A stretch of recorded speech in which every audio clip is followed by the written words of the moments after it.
Bonjour à tous, l'Amérique a choisi son nouveau président. Donald Trump prendra officiellement ses fonctions le 20 janvier lors de la cérémonie d'investiture qui aura lieu à Washington selon la tradition. Lors de ma précédente vidéo, j'évoquais le risque d'une sécession aux États-Unis tant les tensions sont fortes entre les démocrates et les républicains sur des sujets tels que l'avortement, l'immigration illégale, le port des armes, l'environnement et surtout le wokisme qui divise profondément la société américaine. J'ai également écrit des articles sur le sujet que vous pouvez aller consulter sur le média en ligne Le Diplomate et sur le site du Cercle Aristote.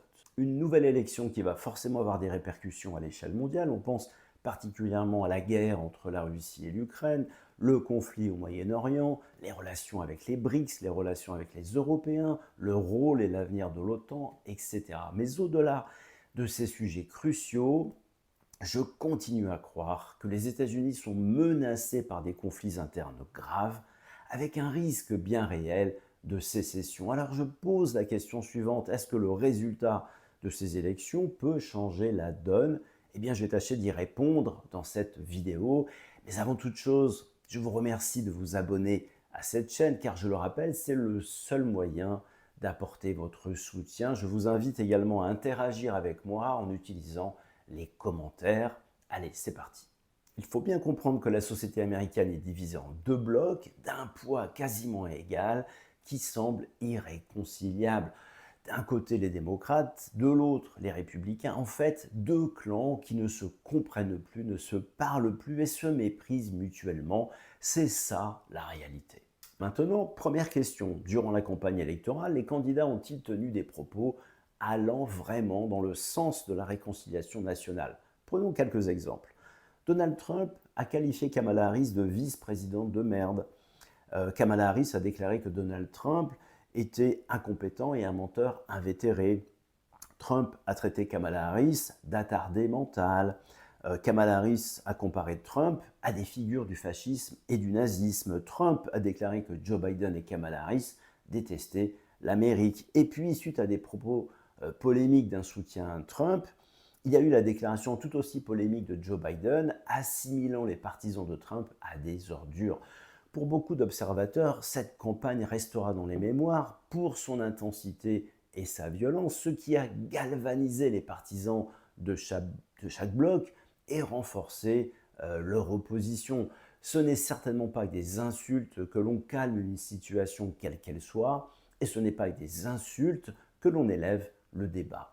Deuxième question, durant la campagne électorale, les candidats ont-ils évoqué des mesures concrètes pour justement avancer vers la réconciliation nationale? Alors certes, tous deux ont évoqué l'importance de l'unité nationale. Kamala Harris, notamment en août, lors de son discours d'investiture. Donald Trump, notamment après l'attentat où il a failli prendre une balle dans la tête. Mais c'est resté au stade des généralités, au stade des positions de principe, avec l'évocation de mots-clés livrés en vrac, justice sociale, inclusivité, protection des droits et même la foi, mais rien, absolument rien de concret, aucune mesure claire et précise n'a été présentée.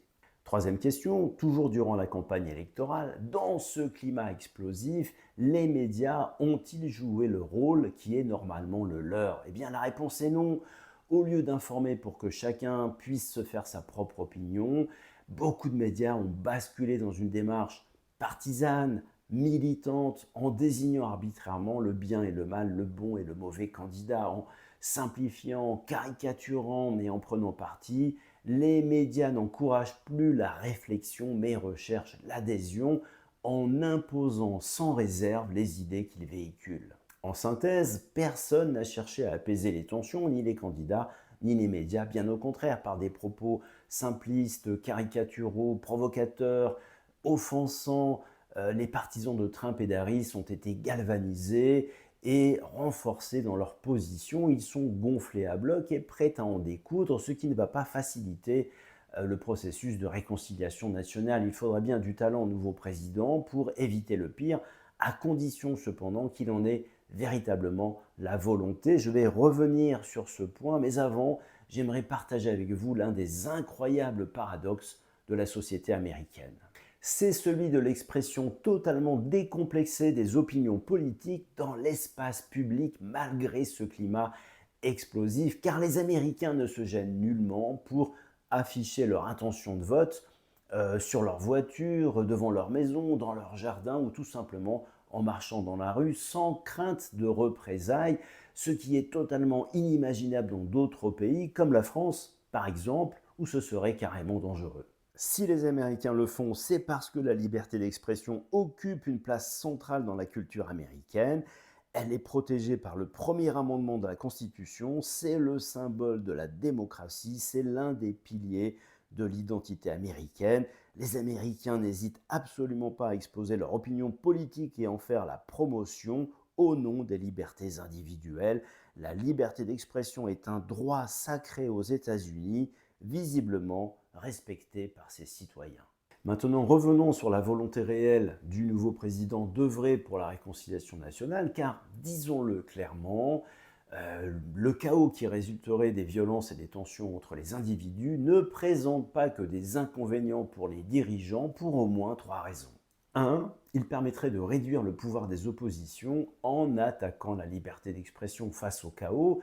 Les dirigeants pourraient motiver des restrictions à la liberté d'expression en invoquant la sécurité nationale, ce qui affaiblirait automatiquement les oppositions en réduisant leur capacité à s'organiser et à mobiliser leur soutien. D'ailleurs, le 16 septembre, Hillary Clinton, sur la chaîne MSNBC, a déclaré qu'il serait souhaitable de mieux contrôler les réseaux sociaux pour lutter contre la désinformation et en suggérant même que l'État fédéral puisse poursuivre pénalement les individus qui diffusent ou relaient ce qu'elle qualifie de propagande.